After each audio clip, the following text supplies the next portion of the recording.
أعوذ بالله من الشيطان الرجيم. بسم الله الرحمن الرحيم.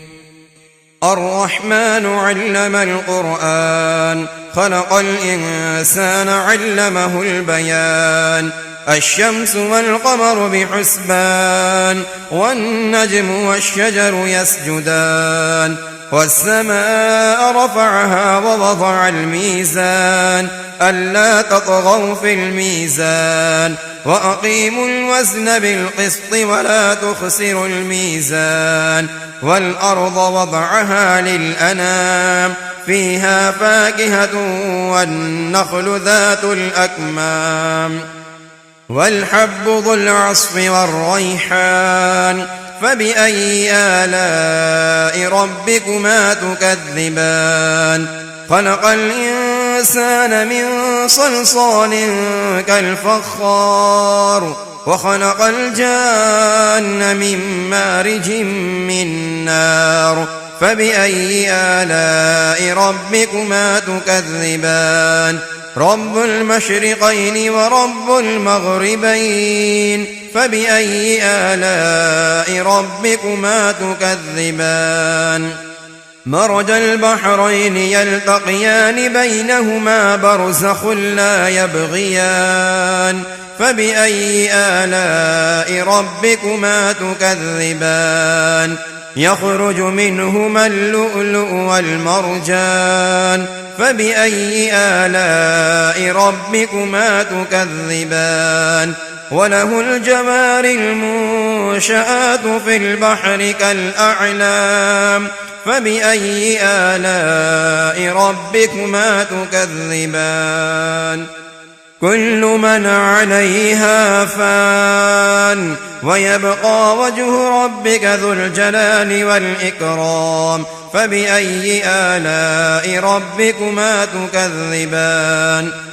يسأله من في السماوات والأرض، كل يوم هو في شأن. فبأي آلاء ربكما تكذبان؟ سنفرغ لكم أيها الثقلان. فبأي آلاء ربكما تكذبان؟ يا معشر الجن والإنس إن استطعتم أن تنفذوا من أقطار السماوات والأرض فانفذوا، لا تنفذون إلا بسلطان. فبأي آلاء ربكما تكذبان؟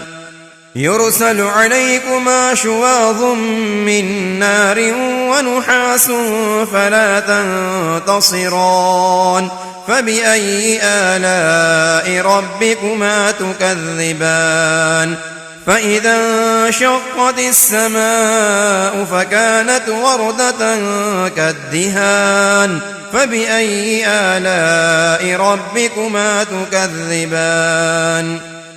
فيومئذ لا يسأل عن ذنبه إنس ولا جان. فبأي آلاء ربكما تكذبان؟ يعرف المجرمون بسيماهم فيؤخذ بالنواصي والأقدام. فبأي آلاء ربكما تكذبان؟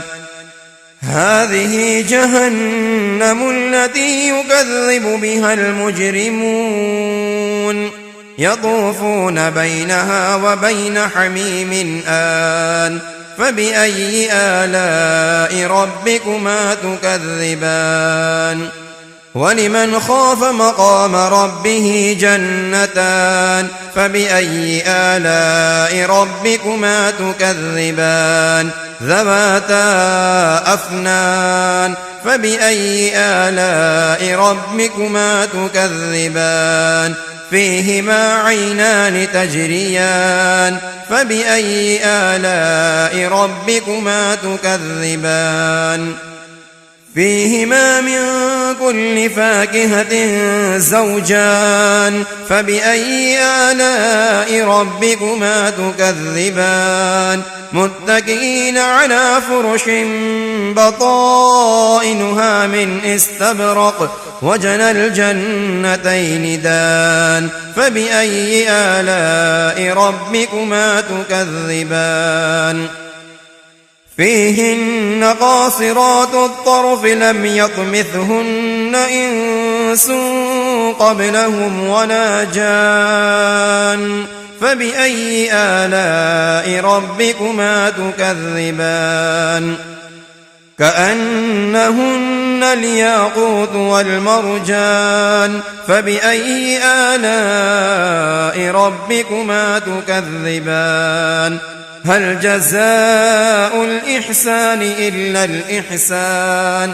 فبأي آلاء ربكما تكذبان ومن دونهما جنتان فبأي آلاء ربكما تكذبان مدهامتان فبأي آلاء ربكما تكذبان فيهما عينان نضاختان فبأي آلاء ربكما تكذبان فيهما فاكهة ونخل ورمان فبأي آلاء ربكما تكذبان فيهن خيرات حسان فبأي آلاء ربكما تكذبان حور مقصورات في الخيام